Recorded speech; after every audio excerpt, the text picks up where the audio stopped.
स्वागत है आप सभी का हमारे YouTube channel exam crack GK पर। आज हम करने वाले हैं भारत की पंचवर्षीय योजनाओं के बारे में क्वेश्चन जो railway NTPC exam, SSC exam या भारत का कोई भी एग्जाम उसमें पूछे जाते हैं। चलिए स्टार्ट करते हैं पहले क्वेश्चन से। पहला क्वेश्चन है, भारत में पहली पंचवर्षीय योजना कब शुरू हुई थी? पहली पंचवर्षीय योजना कब शुरू हुई थी? 1951 में शुरू हुई थी पहली पंचवर्षीय योजना। और पंचवर्षीय योजनाओं के लिए कौन जिम्मेदार है? नीति आयोग जिम्मेदार है, नीति आयोग। इसे पहले क्या कहा जाता था? योजना आयोग कहा जाता था और उसके स्थान पर नीति आयोग की स्थापना हुई और नीति आयोग पंचवर्षीय योजनाओं के लिए जिम्मेदार है। पहली पंचवर्षीय योजना का मुख्य उद्देश्य क्या था? पहली पंचवर्षीय योजना का मुख्य उद्देश्य क्या था? कृषि व सिंचाई पहली पंचवर्षीय योजना का मुख्य उद्देश्य था और ये पंचवर्षीय योजना हेराल्ड डोमर मॉडल पर आधारित थी। दूसरी पंचवर्षीय योजना किस मॉडल पर आधारित थी? दूसरी पंचवर्षीय योजना महालनोबिस मॉडल पर आधारित थी। महालनोबिस मॉडल पर आधारित थी। और दूसरी पंचवर्षीय योजना का उद्देश्य क्या था? औद्योगिकरण को बढ़ावा देना। भारत में पंचवर्षीय योजनाओं का निर्माण किस संस्था द्वारा किया जाता है? योजना आयोग के द्वारा किया जाता है। तीसरी पंचवर्षीय योजना का मुख्य लक्ष्य क्या था? आत्मनिर्भरता और कृषि उत्पादन में वृद्धि। तीसरी पंचवर्षीय योजना का मुख्य उद्देश्य था कि कृषि के साथ साथ उद्योग और आत्मनिर्भरता को बढ़ावा देना। चौथी पंचवर्षीय योजना में किस पर विशेष बल दिया गया था? चौथी पंचवर्षीय योजना में विशेष बल हरित क्रांति पर दिया गया था। किस पंचवर्षीय योजना के दौरान गरीबी हटाओ नारा दिया गया था? पांचवी पंचवर्षीय योजना के दौरान गरीबी हटाओ नारा दिया गया था। भारत में पंचवर्षीय योजना किस वर्ष से बंद कर दी गई थी? 2014 से बंद कर दी गई थी। नीति आयोग की स्थापना कब हुई थी? 2015 को नीति आयोग की स्थापना हुई थी। भारत में आखिरी पंचवर्षीय योजना की अवधि क्या थी? 2012 से 2017 तक थी। पहली पंचवर्षीय योजना का कुल व्यय अनुमानित बजट से कितने प्रतिशत अधिक हुआ था? अनुमानित बजट से कितने प्रतिशत अधिक हुआ था? तो 14%। दूसरी पंचवर्षीय योजना के दौरान भारत का औसत वार्षिक जीडीपी वृद्धि दर कितनी रही? भारत की औसत वार्षिक जीडीपी वृद्धि दर कितनी रही थी? वार्षिक जीडीपी वृद्धि दर पूछ रही है तो 4.1%। तीसरी पंचवर्षीय योजना के लक्ष्य को पूरा करने में विफलता का प्रमुख कारण क्या था? 1962 का चीन युद्ध और 1965 का पाकिस्तान युद्ध तीसरी पंचवर्षीय योजना में असफल रहे थे। योजना अवकाश किन वर्षों के बीच रहा था? 1966 से 1969 के बीच योजना अवकाश रहा था। पांचवी पंचवर्षीय योजना में न्यूनतम आवश्यकता कार्यक्रम मिनिमम नीड्स प्रोग्राम किस वर्ष शुरू किया गया था? 1973 से 74 में मिनिमम नीड्स प्रोग्राम शुरू किया गया था। छठी पंचवर्षीय योजना का प्रमुख उद्देश्य क्या था? गरीबी उन्मूलन और आत्मनिर्भरता।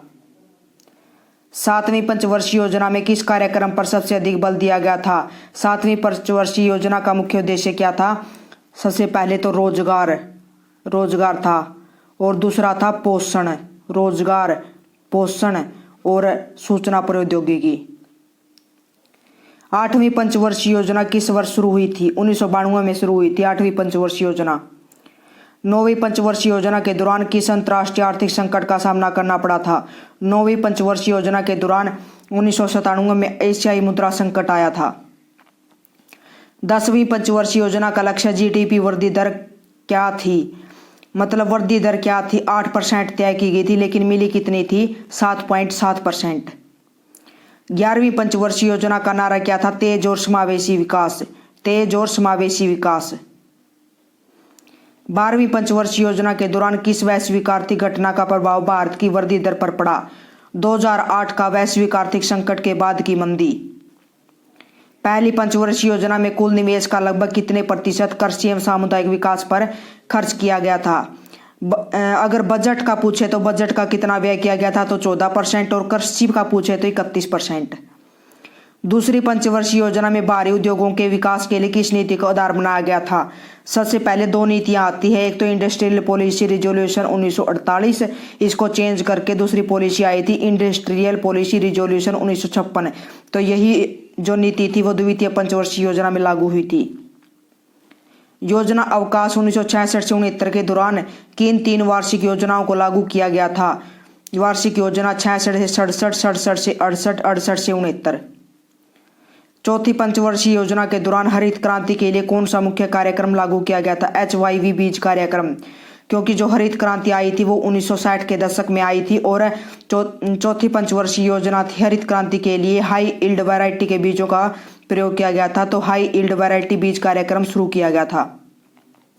पांचवी पंचवर्षीय योजना को 1978 में समय से पहले क्यों समाप्त कर दिया गया था? क्योंकि जनता पार्टी की सरकार का सत्ता में आना, जनता पार्टी की सरकार सत्ता में आ गई थी, इसलिए समय से पहले समाप्त कर दिया गया था।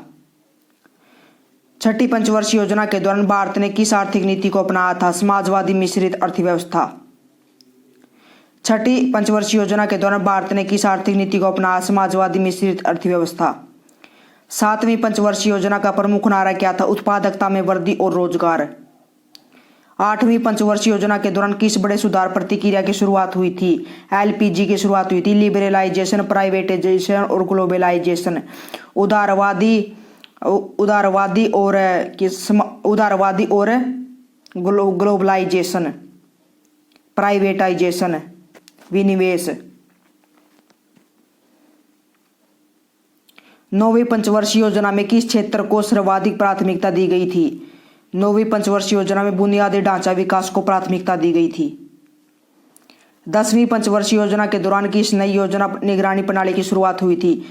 10वीं पंचवर्षीय योजना के दौरान किस नई योजना निगरानी प्रणाली की शुरुआत हुई थी? Monitoring and evaluation system. Monitoring and evaluation system.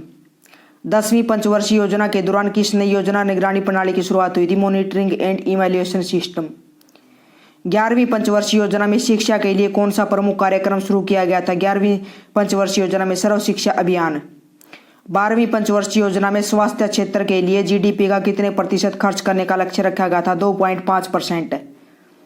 तो आज के लिए इतना ही। अगर आपको वीडियो पसंद आया हो तो वीडियो को लाइक करें, शेयर करें, कमेंट करें और चैनल को सब्सक्राइब करना न भूलें। धन्यवाद।